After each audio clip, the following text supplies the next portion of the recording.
June 25, 2026, Huwebes, may bagong bagyong pumasok sa Philippine Area of Responsibility at tinawag itong bagyong Gardo. Alamin natin ang update dyan mamaya. Kasama niyo pa rin kami sa mga kwento ng bayan at lakas ng masa. Ako si Nina Corpus. Bawat komento, pulso ng bayan, importante yan sa amin. Bawat issue, dadaanan natin yan. Kaagapay nyo kami sa mga usaping hindi dapat palampasin. Live tayo sa DZMM Radio Patrol sa Istrenta at lahat ng FMR station sa buong Pilipinas. Gayon din sa Signal TV Channel 31. Ako, si Jack Batallones. Ito ang Arangkada Balita. DILG, iginiit na may naiwasang pag-atake sa isang paaralan sa Tolosa, Leyte matapos makatanggap ng lead mula kay Senator Bam Aquino. PNP, pinababantayan ang pagkalat ng mga masasilang video at larawan kaugnay ng mga nangyayaring karahasan sa mga paaralan. Isang lalaki, sugatan, matapos pagbabarilin pagkatapos ng graduation sa Davao de Oro kaninang tanghali. Biktima, ginagamot na sa ospital. Malacanang, nanindigan na hindi maaantala ang trabaho ng pamahalaan sa gitna ng impeachment trial ni VP Sara Duterte. Pinoy tennis ace Alex Yala at tennis icon Venus Williams pasok na sa Bad Homburg Women's Doubles Quarterfinals. Isa na namang umanong tangkang mass shooting sa isang eskwelahan ang napigilan sa Tolosa, Leyte. Ayon ito sa Department of Interior and Local Government sa tulong ng Criminal Investigation and Detection Group. Ang nasa likod ng pagbabanta, isang 14 anyos na grade 10 student.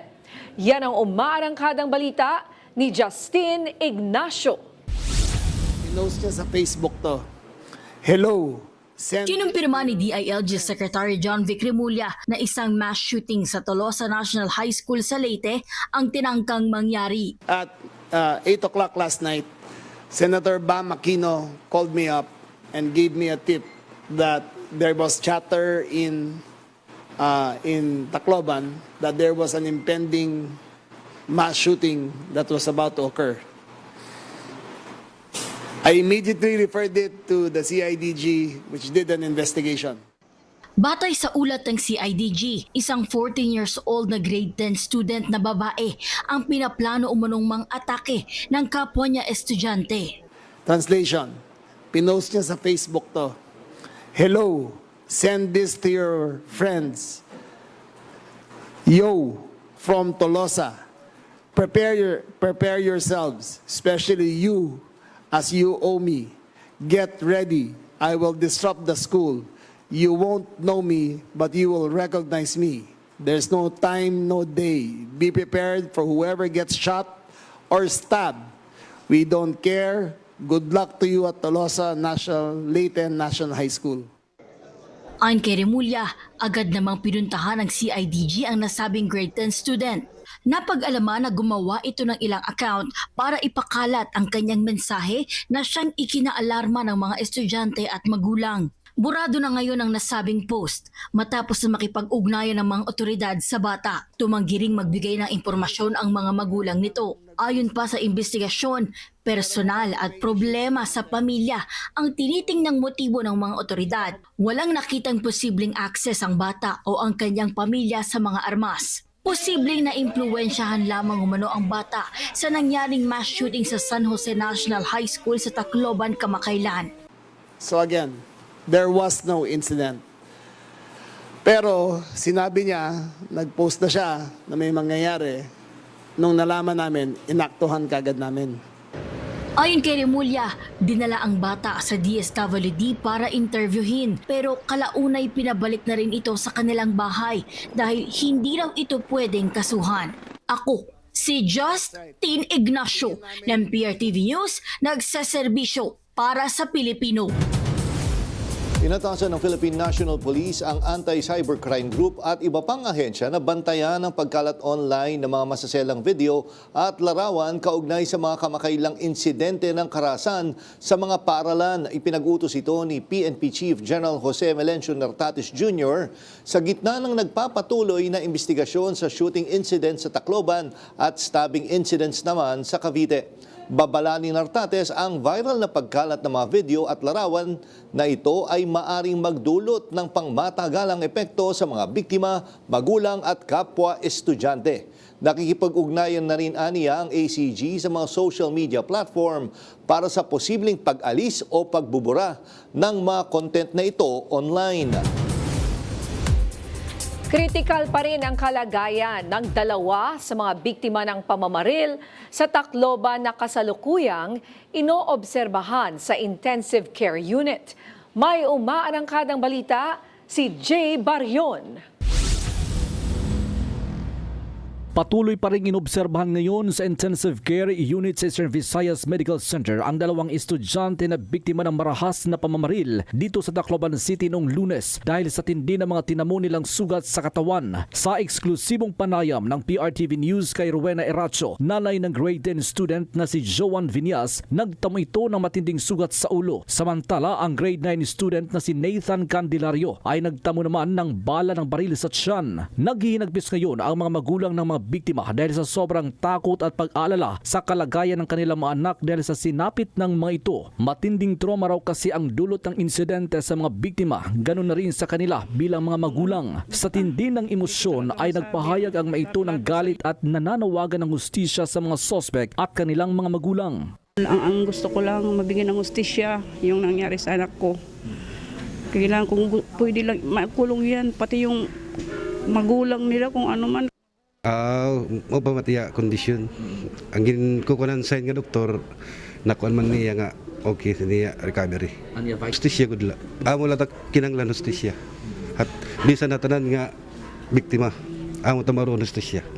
Samantala, personal na binisita ni Tacloban City Councilor Marty Romualdez ang mga biktima sa ospital kaninang umaga. Kinumusta niya ang kalagayan nina Joan at Nathan at kinausap habang stable na ang mga ito matapos ang isinagawang matagumpay na operasyon bunsod sa mga tinamo nilang mga sugat sa katawan. Nagpaabot naman ng tulong si Romualdez sa mga magulang ng mga biktima. Samantala, sa isang mensahe, nagpaabot din ng pakikidalamhati at pakikiramay si Romualdez sa mga namatayan at kinundinan nito ang marahas na shooting incident. Today I stand before this august body and unequivocally condemn this senseless act of violence. No grievance, no misunderstanding, no circumstance can ever justify the use of violence that endangers the lives of students, teachers, and members of the school community. Si Jay Barrion ng PRTV News, nagseserbisyo para sa Pilipino. Malaki ang papel ng magulang sa paghubog ng tamang pag-asal ng mga anak. Ayon sa isang psychologist, habang pinapabayaan ang mga anak sa tuklasin ang buhay, dapat laging nakagabay para maipaliwanag ang tama at mali. Yan ang umarangkadang balita ni JM Pineda. Marami ang nagulat dahil sa kakasimula pa lang ng bagong school year, may mga naitala ng mga marahas na mga pagkilos ng ilang estudyante. May namaril sa loob ng eskwelahan at may nanaksak ng mga estudyante. Ang mga sangkot, mga minor de edad. Para sa isang psychologist, malaki ang ambag ng isang magulang o guardian sa behavioral aspect ng isang teenager. Ang mga edad kasi na 13 to 18 years old, madaling maimpluwensyahan ng mga nakapaligid na bagay sa kanila, gaya ng mga online games at mga napapanood sa social media. Sana samahan ng mga magulang to ng pangangaral. Balik natin yung dating gawi na sasabihin mo sa anak mo mali yan. Hindi yung hahayaan mo sa simulang pinanganak mo ang anak mo hanggang sa kanyang hustong gulang o hanggang sa kanyang kamatayan bilang magulang. Kailangan mo gabayan. Pero hindi raw maiiwasan na may epekto at nahihikayat ang karamihan sa mga kabataan, lalo na pagtungtong ng pagdadalaga at pagbibinata. Nandyan kasi ang impluwensya ng kaibigan at iba pang mga tao. Sa mga ganitong edad, kontrolado dapat ng kanilang mga magulang ang mga anak. Gusto kong ilagay yung analogy ng pagpapalipad ng saranggola. Kung naglalapit ng saranggola, kapag mataas yung tipad ng saranggola at stable, ang hawak mo sa lubid, maluwag pero kontrolado para hindi bumagsak. Ibig sabihin, ayos yung tipad ng saranggola, hawak mo pa rin yung bata, pero may control ka pa rin. Kinakailangan rin daw na maitatak ng mga nakatatanda sa mga kabataan na ang bawat galaw nila ay may kaakibat na responsibilidad, lalo na kung mali ang ginawa. Payo pa ni Karandang, kung alam na may hindi tama sa mga pag-ugali at emosyon ng anak, kumonsulta agad sa mga eksperto para maagapan. Samantala, humiling naman ang National Parent Teachers Association o NPTA sa gobyerno na aksyonan agad ang mga sunod-sunod na karasan. Panawagan po natin sa ating mahal na Presidente at Deputy Secretary palakasin ang partisipasyon ng mga magulang sa loob ng eskwelahan, loob at labas ng eskwelahan para maiwasan ang mga pangyayari po ngayon. Pabor din ng NPTA sa pagpapababa ng edad sa juvenile law. Pero dapat kasabay niyan ang pagsasaayos sa justice system ng Pilipinas. Ako, si JM Pineda ng PRTV News, nagseserbisyo para sa Pilipino.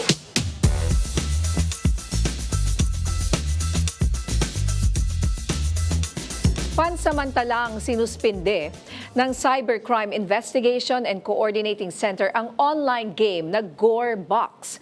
Sa paunang investigasyon, isa sa mga batang sangkot sa pamamaril sa Tacloban ay madalas na naglalaro nito. Pag-usapan natin yan at kasama natin ngayong hapon dito sa PRTV Prime Media Studios si Undersecretary Aboy Paraiso, ang Executive Director ng CICC. Magandang hapon, Yusek Aboy, and welcome back sa Arangkada Balita. Maraming salamat Ninya. Maraming salamat din ho sa pag-imbita muli sa akin sa inyong programa. So eto na naman po tayo, Yusek. Sa mga hindi nakakaalam muna, ano ba itong Gore Box? So ito isa siyang mga first-person shooter game na naka-sandbox. Ang peculiar sa kanya kasi, hindi siya yung typical na simulation, yung RPG role-playing game. Ang peculiar sa kanya, design siya para mang-attract ng mga bata because para siya Lego. Parang yung isang game din na tinutukan natin dati, yung Roblox. Ganon yung form niya. Nung inimbestigahan natin siya, hindi siya ganun ka-popular. It has only 10 million downloads worldwide and not all of them, and most of them are not active users na. So, nung iniimbestigahan talaga natin yan, nakita natin yung chat group nila, lumilipat sila sa isang chat group, nakikita natin na doon nagkakaroon ng radicalism, doon nagkakaroon ng training, doon nagkakaroon ng indoctrination about, being very violent. Tapos dito lang siguro yung parang dinidesensitize yung mga bata para how it feels. Kunyari, pag nagmamaril ka, what to expect. Tapos nadidesensitize ka na, baril ka lang ng baril. Parang walang real life. Parang wala na sa'yo. Wala na. Oo, kasi nga, parang normal na. Nino-normalize nila. Na nakaka-disturb po talaga, nakaka-concern, ano? Pero so, right now, just to confirm, banned na siya sa Pilipinas. So we block the URL. So pag may yung mga online functions siya, hindi niyo na even if you download the app, hindi niyo na siya ma-download. But again, upon further investigation, pa-decline na yung laro eh. Hindi wala na siya wala na yung multiplayer system niya, yung function niya. Last March pa, offline na lang talaga yung mga laro niya. So, but again, we already wrote also to Google Play Store kasi wala siya sa iOS eh. To have it taken out of their application downloads at saka dun sa Steam. So ngayon, wala nang batang pwedeng maglaro nito sa Pilipinas. So if you previously downloaded, nalalaro mo yung offline game niya. Pero hindi ka na pwedeng kausapin ng stranger. Wala na. For example, wala na mag-chat sa'yo. Wala na. Pero ang danger nito, kasi may you go to this particular game kasi fanatic ka na. So meron na siyang group chat sa iba't ibang messaging platforms, particularly dito sa mga diadala nila from the game dito sa mga ibang mga messaging. Discord, example. Yan, sinabi mo na, Discord. Diba? Ano yan eh, kasi nag-chat sila and whatever, WhatsApp, di ba? Oo. So, anyway, ito hubang nangyari sa Tacloban ay may connection sa Gore Box? Naging trigger ba yung paglaro ng bata ng Gore Box sa kanyang ginawang krimen? So, like we were discussing earlier, Ninya, parang ito yung ginamit para i-desensitize yung bata. Parang i-expect niya kung ano yung mga ano yung mangyayari, paano yung bumaril, 'di ba? Parang again nawawala na yung yung being in touch with reality niya. So what did someone actually talk to this kid Meron. Nakita Meron natin yung mga talaga. conversations. They planned it out. Etong dalawang namarel, may kumausap sa kanila. Yep. May groomer, parang ganon. May groomer. Parang they were now part of this, yung parang extremist group na talagang ina-idolize yung mga mass murderers, school shooters, mga bombers. Kaya nakikita napansin din natin yung the way they dress, yung t-shirt. Niya. Yung t-shirt niya ay part ng isang extremist group, Yep. di ba? Tama yun. Na namamaril sa mga mass school shootings sa Amerika, di ba? Tama. This was the same shirt that was used in the Columbine shooting. Ito Yes. yung t-shirt na sinuot nila. Tapos kaya nga natin na pagtatagpi-tagpi na hindi talaga na yung larong to, hindi talaga dito nag-uusap-usap. They were transferred to another messaging platform.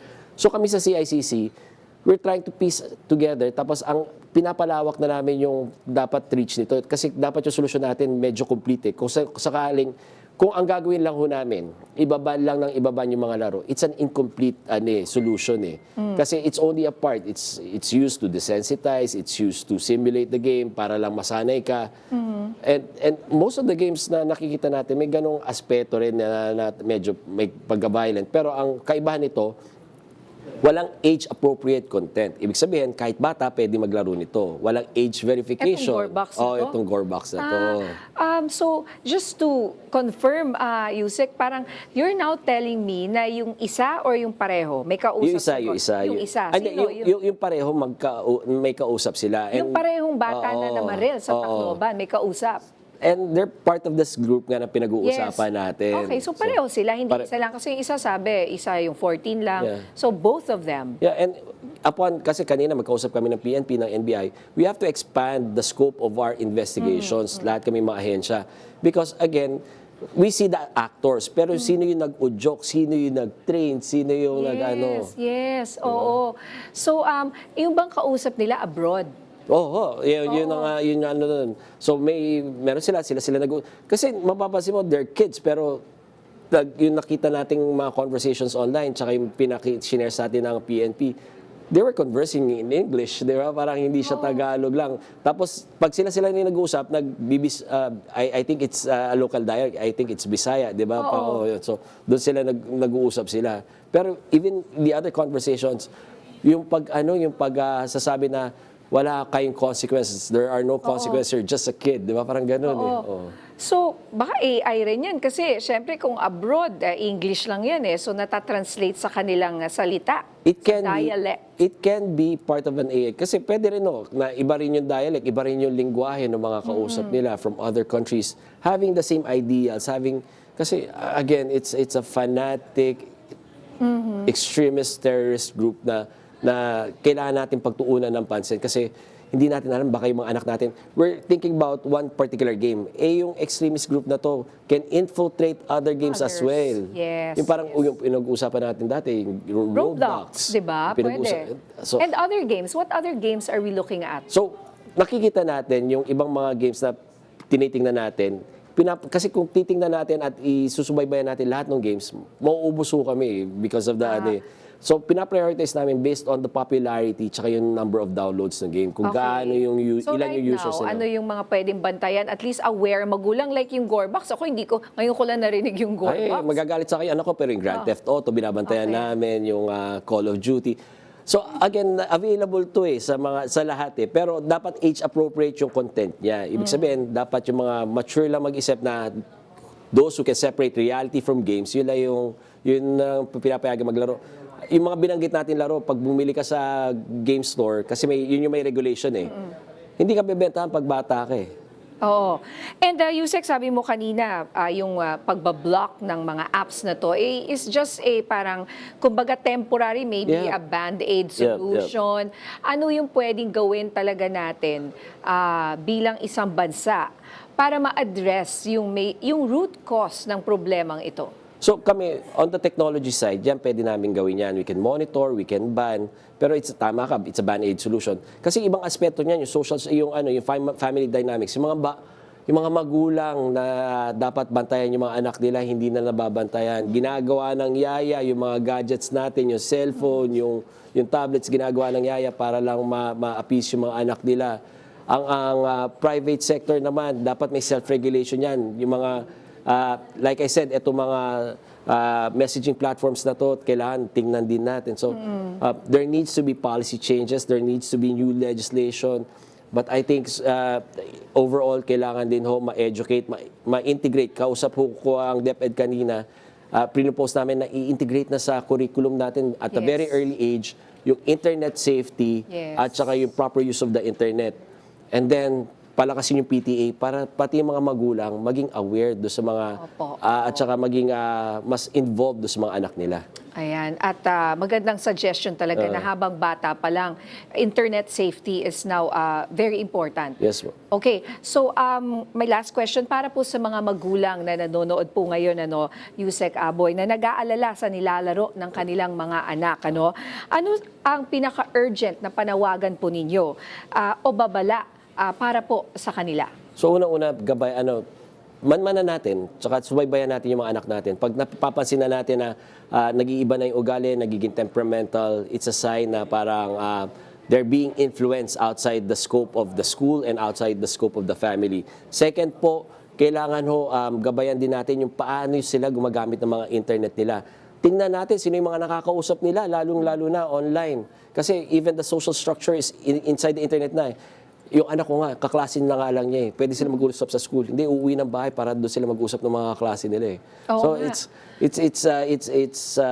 parang nag-iiba na ho yung mundo natin at hindi ho pwede na ipilit natin yung paning kinalakihan natin, but we have to adapt to these changes. Kami sa CICC, we opened up our hotline already. Hindi na yan para lang sa mga sumbong ng mga complaints. So pwede na rin kayo mag-report ng mga napapansin yung behavior so we can partner up with other agencies for other interventions like counseling na kasama natin ang DSWD at CWC. Oo, yung sa Tolosa na bago lang na nag-threaten siya sa Facebook, babae pa, 14 years old. Yes. Di ba yung mga ganong klase, pwede namin i-report sa Pwede nang i-report yan because inside CICC, may threat monitoring center na kami na ando na ang NBI, PNP, ando na ang DOJ, ando na ang CWC. So, medyo matetest na namin yung strength ng collaboration ng government and the private sector as well. Anong number po ba ang pwedeng tawagan? Again, it's hotline 1326 po ng CICC.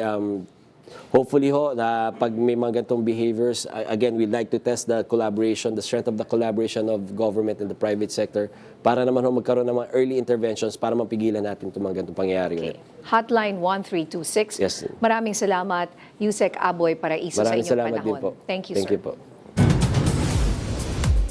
Sugatan ng isang lalaking bagong graduate matapos barilin sa labas ng isang kolehiyo sa Pantukan, Davao de Oro. Katatapos lang ng graduation ceremony at magdiriwang sana ang 30 anyos na biktima nang barilin siya sa labas ng campus. Mabilis na tumakas ang mga salarin sakay ng isang minivan. Ginagamot na sa ospital ang biktima at iniimbestigahan na ng Pantukan Municipal Police Station ang insidente. Lalaki arestado matapos atakihin ang mga pasahero sa loob ng isang jeep sa Muntinlupa City. Marami pang mainit na balita sa pagbabalik ng Arangkada Balita.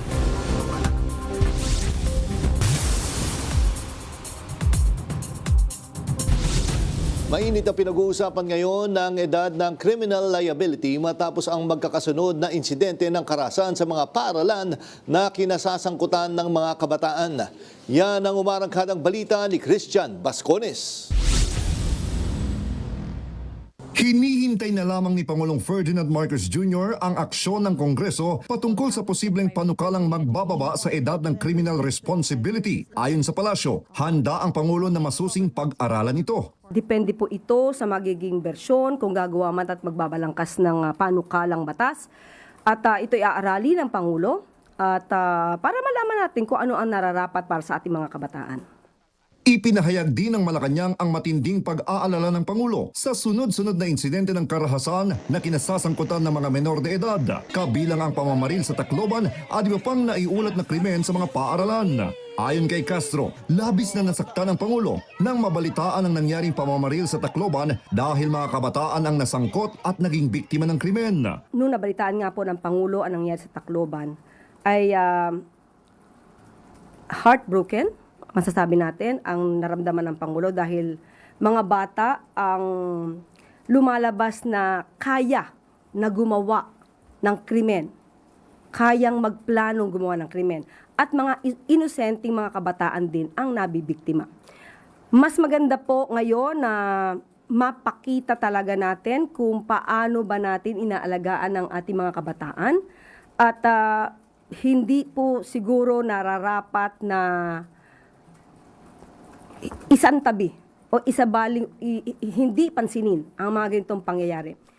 Dahil dito, inatasan ng Pangulo ang mga kinauukulang ahensya na agarang tukuyin ang mga ugat ng mga ganitong insidente, kabilang ang posibleng impluensya ng mga mararahas na online games na posibleng ginagaya ng mga kabataan. Tiniyak naman ng pamahalaan na patuloy nakikilos ang mga ahensya upang maprotektahan ang mga estudyante at maiwasan na maulit pa ang kahalintulad na insidente. Ako si Christian Bascones ng PRTV News, nagseserbisyo para sa Pilipino. Binatikos ng palasyo ang mga pahayag ni Senator Alan Cayetano na nagkakaroon ng selective justice dahil sa pagtutok lamang sa impeachment trial ni Vice President Sara Duterte. Nagbabalik si Christian Bascones. Non-public setting and is not open to the media. Hindi dahil sa proseso ng impeachment nagkakaroon ng pagkakahati-hati sa mga Pilipino. Yan ang paniniwala ng palasyo ilang araw bago ang nakatakdang impeachment trial ni Vice President Sara Duterte. Sinabi ni Palace Press Officer Undersecretary Claire Castro na ang sanhi ng pagwasak ng pagkakaisa ay mga nag-iimbento ng kwentong mapanira. Kailangan po ng taong bayan na makita ang katotohanan. Pag nakita po natin ang katotohanan, mas lalo tayo magkakaisa dahil alam natin kung kailan tayo dapat maniwala at kung kailan tayo dapat hindi maniwala sa mga sinasabi ng iba. Hindi aniya hahayaan ni Pangulong Ferdinand Marcos Jr. na maantala ang trabaho ng pamahalaan dahil sa hangaring makamit ang katotohanan at pananagutan sa impeachment process. Patuloy po nagtatrabaho kahit ano pa po ang issue. Maliban lamang po kung may mga taong gusto talaga maantala ang proyekto ng Pangulo. Pero siyempre po yan po ay lalabanan. At hindi papayagan na maantala ang mga proyekto ng gobyerno dahil lamang sa ibang mga obstructionist. Bumuelta rin ang palasyo sa mga paratang ni Senator Alan Peter Cayetano na nais ng administrasyon na isantabi ang ibang isyu ng korupsyon para tumutok sa impeachment ni VP Sara. Bakit ko ito inuugnay sa impartial hearing? Kasi kung ang gusto ng administrasyon, kalimutan muna natin lahat ng ibang corruption, impeachment muna kasi importante ito. Then that's selective justice. Total, mahilig naman po siya mag-SOCMED. Busy siya sa Facebook. Siguro makikita naman po niya yung mga updates, kung ano nangyayari, kung paano gumagalaw at nagtatrabaho ang gobyerno para mapanagot ang dapat na mapanagot at hindi po focus sa impeachment trial.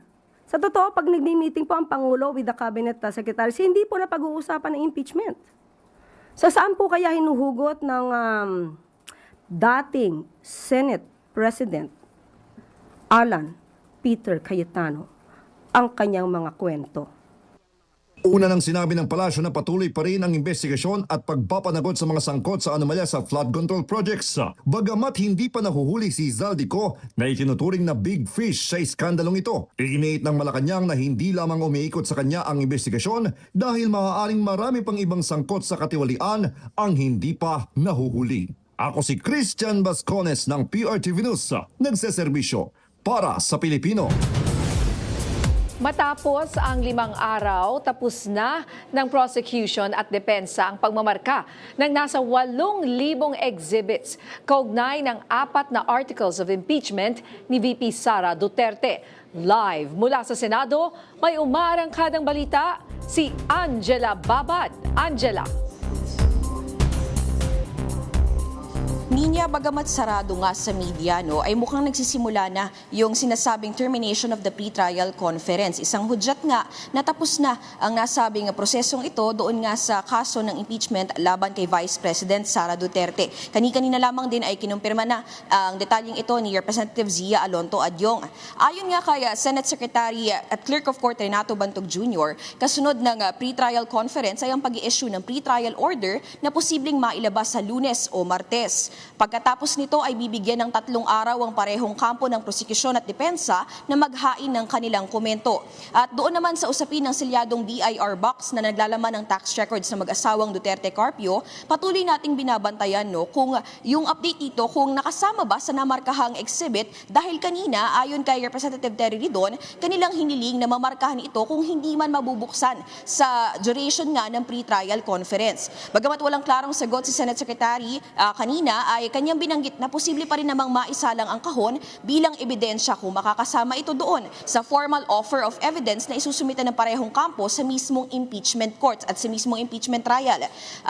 Ninya, balikan ko lamang din na kaninang umaga ay kinumpirma ni Representative Joel Chua at Representative Terry Ridon na kasama sa pre-trial brief yun ngang kontrobersyal na pangalan na Mary Grace Piatos at pati na rin ang mismong defense counsel na si Attorney Michael Powa. Pero sa detalye kung paano mangyayari yung cross-examination sa nasabing mga testigo at sa iba pa ay kanila muna itong kumbaga itinatago sa atin at ito nga ay part ng kanilang magiging strategy doon sa mangyayaring paglilitis. Ninya? Maraming salamat, Angela Babad.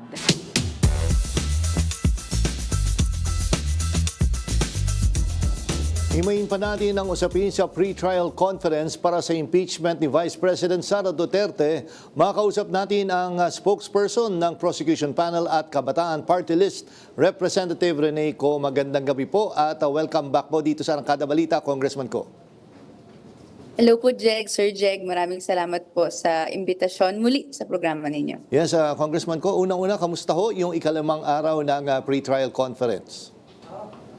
Well, kinakagagalak natin na tuloy-tuloy yung pre-trial conference kung saan nagmamarka tayo ng ebidensya. May sinumite tayong comment noong June 22, noong ikalawang araw. Gusto natin sana na mas papadali yung proseso, mas makapagtipid sa oras ang impeachment court nang hindi po nasasakripisyo yung kalidad ng kanilang gawain. Sa pag-declare po na sana yung mga parehong ebidensya ay isang marking na lang. Nag-insist kasi yung defense na separate markings sila and yun din yung reason kung bakit ganito kahaba yung pre-trial conference when sana naasahan natin na mas mabilis siyang matatapos. So, yon and yung request natin for specification ng purpose sa introducing specific witnesses or witnesses ng defense, nihintay po natin yung response or even yung issuance ng pre-trial ng impeachment court para po mag-reflect na po ito sa pre-trial order or madirect po ang defense na sumunod sa guidelines ng pre-trial. And Congressman Co, although naging mahaba at medyo tedious nga yung naging markings, no? Pero tama po ba ang ito dahil sa ginawa natin dito sa pre-trial conference, pagdating sa trial proper ay mas magiging mabilis na dapat dahil kumbaga namarkahan na yung mga at napag-usapan na yung mga ibang issues po. Yes po. Bahagi po ng gawain din sa pre-trial kahit sa regular courts. Yung pagmamarka, pag kakaroon ng common stipulation of facts, pag-agree sa ano yung wording ng issues para po hindi na ito gawin sa trial proper mismo na syempre dahil we are going to observe court proceedings, court procedures, medyo kailangan mas formal yung pagbubukas nito. So supposedly, inaayos natin at hinihimok natin yung mga partido, hindi lang na present and onboarded, pero sumusunod sa guidelines para po hindi natin sayangin yung oras ng impeachment court, magawa nila yung kanilang trabaho as necessary at syempre yung taong bayan hindi rin po masayang yung kanilang oras at atensyon. Makita nila yung oras na to nakadedicate talaga na makita yung ebidensya, hindi nakababad tayo sa teknikalidad, para yung mga matagal na nating tanong masagot na. And Congressman Co, tama ba? Kasama si quote-unquote Mary Grace Piatos sa witness ng House Prosecution Panel? Paano ba, ano ba inaasahan natin? Na darating ho ba siya? Paano natin gagamitin po ito? Ayon nga po sa House prosecutors natin, kasama po si Mary Grace Piatos, isa po siya sa mga witnesses na nilista na ng House Prosecution Panel. Yung wisdom naman nito is tignan natin kung may lilitaw talagang Mary Grace Piatos. So, the general naman pong court processes yung impeachment court para po ma-compel yung kanyang attendance. Let's see kung meron pong lalabas at mag-own up na, oo, ako nga yung naka-receive no, ng mga ilang confidential and intelligence funds na nakalagay po sa mga acknowledgement receipts or as provided therefore. Kung wala, edi i-consider natin yan, no? Kung ano pong ibig sabihin yan sa ebidensya, kung meron pong nilistang pangalan na sa supposedly official documents ng Office of the Vice President at hindi po lumitaw. At siya lang, doon sa mga sinasabing fictitious name, siya lang yung ating inimbitahan. Kumbaga, yung sila Cocoy Villamin ay hindi, yung iba pang chichirya ay hindi na po naimbitahan. Si Mary Grace Piatos lang po. Paghayaan po natin yung ating House Prosecution Panel and Defense na kung ano pong mga gusto nilang i-disclose ay gawin nila. Pero sa atin, no, marami nga pong mga pangalan na sinertify ng Philippine Statistics Authority na wala po silang record ng gantong mga pangalan. Kung may gustong magboluntaryong lumabas na yung pangalan nila andoon, no, gaya po for example, no, kahit yung pangalan ni Representative Sheljok, no, nakalista at siya mismo nagsabi na hindi naman siya nakakuha ng confidential intelligence funds from the Office of the Vice President. Bukas po ang ating publiko na marinig yung kanilang mga kwento at syempre i-own up, no, meron po ba silang nakuha o hindi? Kung meron, nasaan? Kung wala, ano po ibig sabihin ng nakalagay yung pangalan nila sa acknowledgement receipts? And tama ho ba na yun nabasa ko sa social media na pati yung court sheriff na sinuntok ni VP Sara nung mayor pa siya noong 2011 ay kasama sa mga witnesses? At para saan article po ito? Hindi ko na lang po muna mako-confirm yun. Hayaan ko po yung House Prosecution Panel na mag-confirm po nito. Ma'am, ganito, medyo mahirap yung trabaho mo bilang spokesperson ng Prosecution Panel kasi kita nga natin yung unang araw pa lang ay may mga narrative na pinalabas na kesyo nilamon ng buhay ng defense ang prosecution. Paano nyo tinitake itong challenge na ito? Paano lalabanan yung fake news bilang spokesperson? Exercise in greater political participation po ang pagtanggap natin sa hamon ng paano po ba tatagos sa mas maraming publiko yung nangyayari. No? At syempre, bahagi ng gawain natin ay yung paglaban sa disinformation, paglaban sa fake news. Kung ang mamamayan, hindi lang po sila passive recipients ng information, bagkus sila mismo ay marunong kumilatis ng mga nakita nila sa social media or even sa traditional media. No? Kung ano mang skills na pick up natin dito, kaya po natin yan itawid sa mga susunod pang mga political processes. Kung may impeachment sa susunod na ibang mga opisyales o kung may kailangan po bang kasama yung taong bayan sa pagkilatis at pagbuo ng budget ng gobyerno, mas maganda po yung makukuha natin sa punot dulo nito.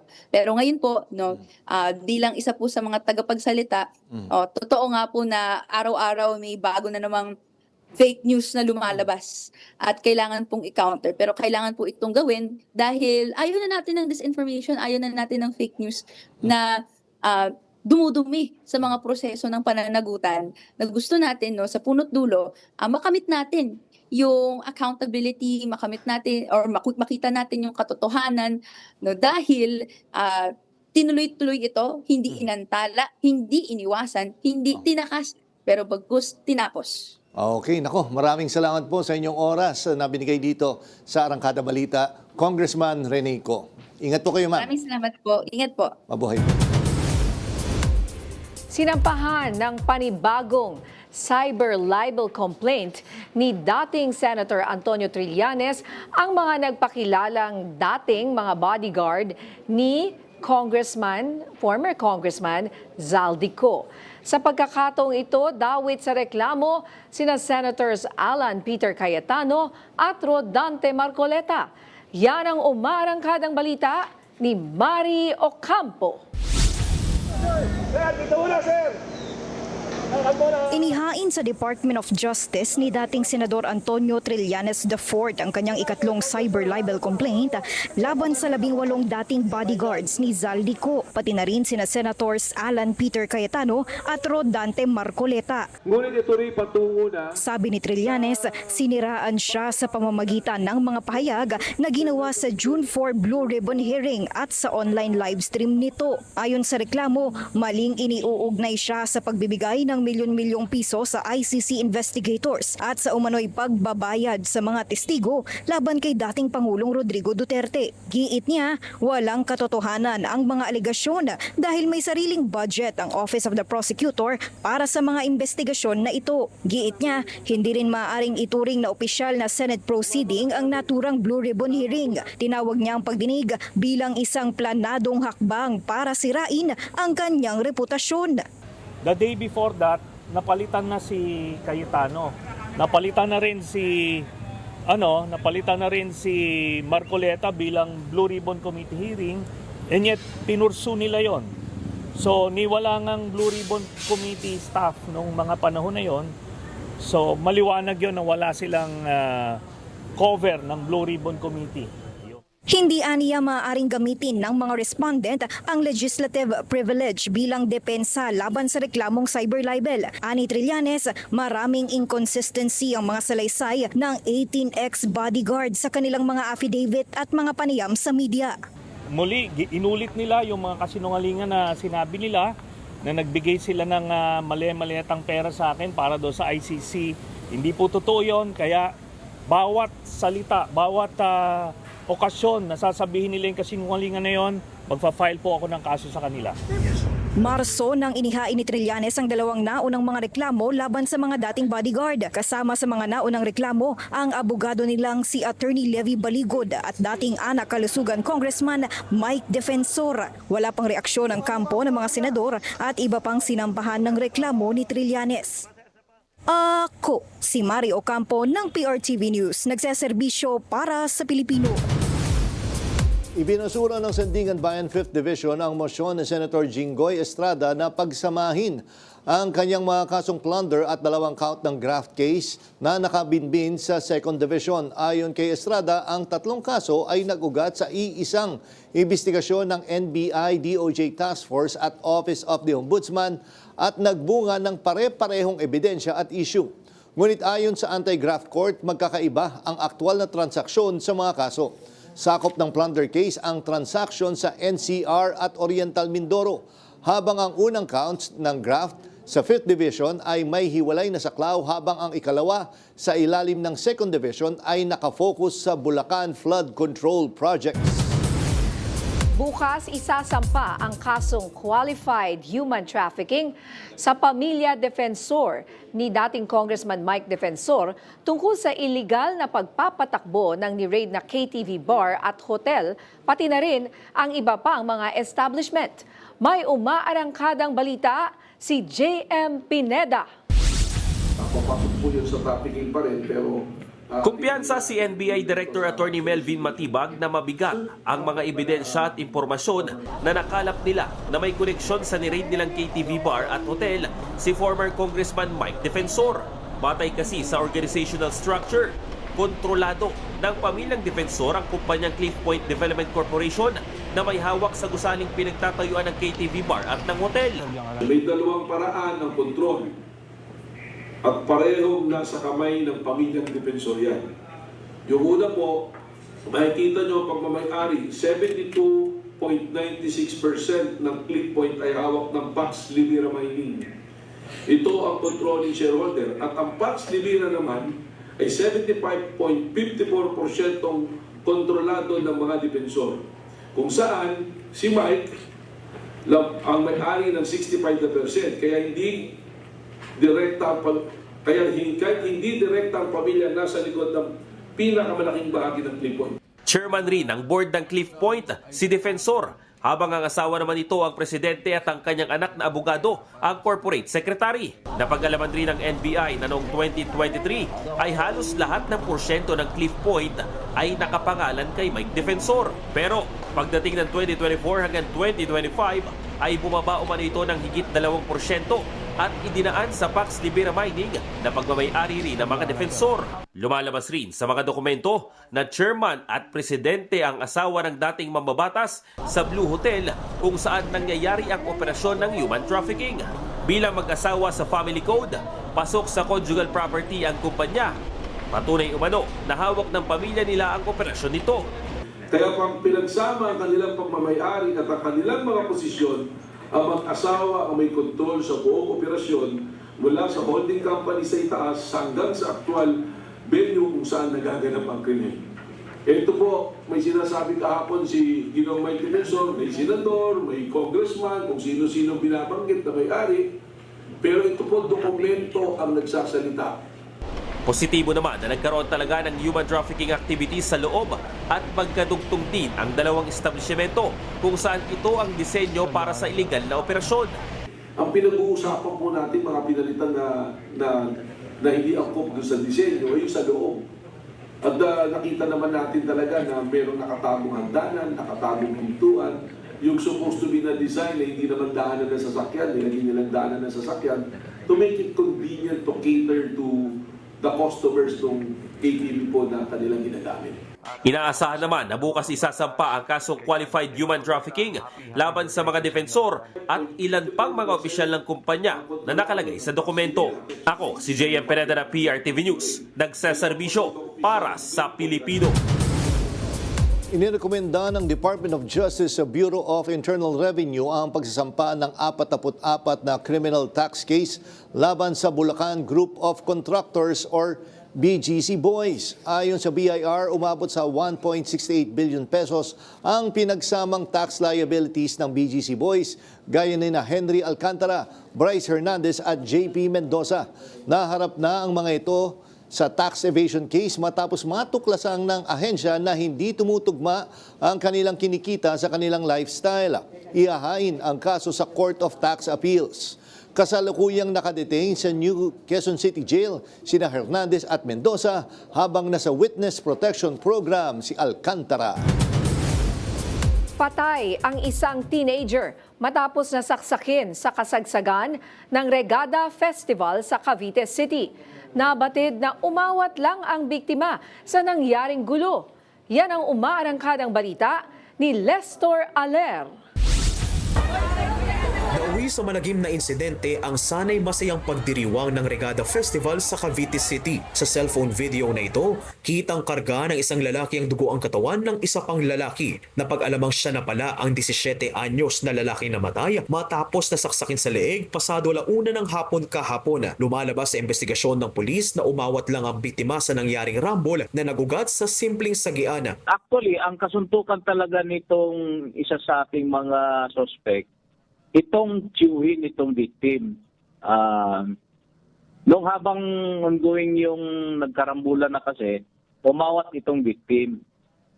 Kaso nung umawat siya, mayroon namang isang tao na sumama din sa rambulan at yun nga, nag-struck ng blunt object. Isinugod pa sa ospital ang biktima pero nasawi rin. Ayon sa pulis, hindi pa malinaw kung ano ang ginamit na panaksak pero sinasabi ng ilan na posibleng susi ang ginamit. Kwento naman ng ilang mga saksi, nakatakbo pa ng ilang metro ang biktima matapos itong masaksak. Agad na naaresto ang 34 anyos na lalaking sinasabing unang nakaalitan ng tiyuhin ng biktima. Patuloy naman ang sinasagawang follow-up operations sa pagtugis sa 25 anyos na lalaking sumaksak sa binata. Hawak na ng pulis ang naarestong sospek at inihahanda na ang kasong isasampa laban sa kanya. Tumanggi namang magbigay ng pahayag ang mga kaanak ng biktima. May mga ulat din na may isa pang nasaksak pero hindi pa ito kinukumpirma ng mga pulis. Ako si Lestor Aler ng PRTV News, nagseserbisyo para sa Pilipino. Samantala, arestado ang isang lalaki sa Muntinlupa City matapos umakyat sa isang jeep at atakihin ang mga pasahero nito. Nagbabalik si JM Pineda. Sa pool sa video ang ilang ulit na pagbigwas ng nakahubad na lalaking ito sa isang senior citizen sa loob ng pampasaherong jeep sa Muntinlupa City. Makikita pa na ilang beses tinamaan sa katawan ng matandang lalaki habang sinasalag nito ang mga suntok. Pwersahan niya na itong itinutulak papalabas ng sasakyan. Nagpambuno pa ang dalawa hanggang sa dulo ng jeep at maririnig pa ang pakiusap ng isang pasahero na paanda rin na ang jeep pero nakatsempo pa rin ang lalaking nakahubad. Pinagsusuntok at pinagtatadyakan naman ito ang isa pang senior citizen na nakahandusay sa saig ng jeep. Rinig ang iyak ng mga pasahero habang pinagsisi pa ang matanda. Maya-maya pa, makikita na may hawak na kahoy ang senior citizen at dito na kumaripas pababa ang lalaki. Nanginginig ang mga pasahero nang makababa ito. Viral ngayon ang video na posted na online at ayon sa uploader, ikinagulat umano nila ang pag-akyat ng lalaki sa jeep. May humahabol umano dito at nang paanda rin ng driver ang jeep, sila na ang inambahan ng lalaki ng suntok. Sa isang statement na inilabas ng Southern Police District, nasa kustodiya na nila ang sospek. Nadakip nila ito kaninang 2:00 ng madaling araw sa Carzo Compound sa Barangay Alabang, Muntinlupa City. Sasampahan ng kasong physical injury ang sospek at isa sa ilalim na rin sa inquest. Nasa mabuting kalagayan naman at nagpapagaling ngayon ang mga biktima. Ako, si JM Pereda ng PRTV News, nagseserbisyo para sa Pilipino. Stranded pa rin ang nasa 81 Pilipinong marino na nasa 4 na Philippine-flagged vessels sa Strait of Hormuz matapos maipit sa gulo sa gitnang silangan. Ayon sa Maritime Industry Authority o Marina, ligtas naman ang mga Pinoy pero aminado silang nangangamba sila para sa kanilang kaligtasan. May provision rin sila ng pagkain, tubig at may maayos na komunikasyon. Meron ding mga Pinoy na nagtatrabaho sa foreign flag vessels na stranded sa Black Sea, Red Sea, Persian Gulf, Gulf of Oman at sa Strait of Hormuz. Inihahanda na ang evacuation plan sa daan-daang barko na stranded sa Strait of Hormuz matapos ang ceasefire deal ng US at Iran.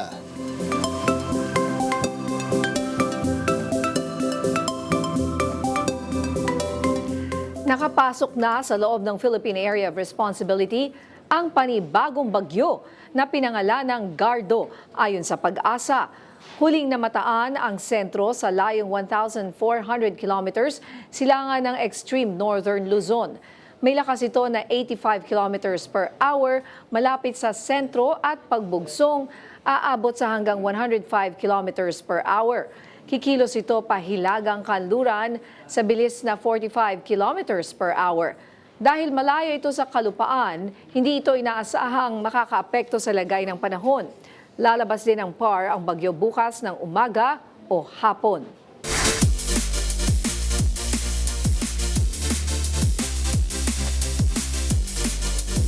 Abante na sa quarterfinals ng Bad Homburg Open Women's Doubles sina Filipino tennis ace Alex Ayala at ang katambal nitong American at tennis icon na si Venus Williams na kamit ng dalawa ang straightforward victory laban kina Alexandra Osborne at Catherine Harrison sa score na 6-3, 6-4.